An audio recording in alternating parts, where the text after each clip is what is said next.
खैबर पख्तूनख्वा से बाहर रजिस्टर्ड गाड़ियों पर रोड डेवलपमेंट टैक्स लगाने का फैसला कर लिया गया है।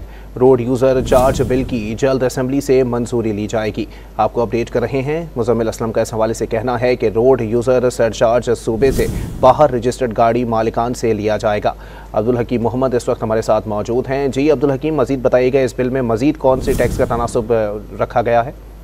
ये जी बिल्कुल फैसला जो है एक्साइज के एक हालाती इजलास में हुआ, जिसकी सदारत सूबाई वजीर एक्साइज और सूबाई वजीर खजाना कर रहे थे, जिसमें ये फैसला किया गया कि खैबर पख्तूनख्वा से बाहर जितनी भी गाड़ी रजिस्टर्ड होंगी खैबर पख्तूनख्वा की बासियों का, उन पर टैक्स आयद किया जाएगा। और इस टैक्स से मुतल्लिक जो कानून साजी है उसके लिए बिल भी तैयार कर लिया गया है रोड यूजर डेवलपमेंट के नाम से। और ये बिल जो है असेंबली से इसकी जल्दी मंजूरी ली जाएगी। जितनी भी नई गाड़ियां खरीदेंगे खैबर पख्तूनख्वा के लोग, तो अगर इस गाड़ी का रजिस्ट्रेशन किसी और सूबे से हो तो उस पर अलग सा टैक्स आयद करने का फैसला किया जा चुका है। जी बहुत शुक्रिया अब्दुल हकीम अपडेट करने के लिए।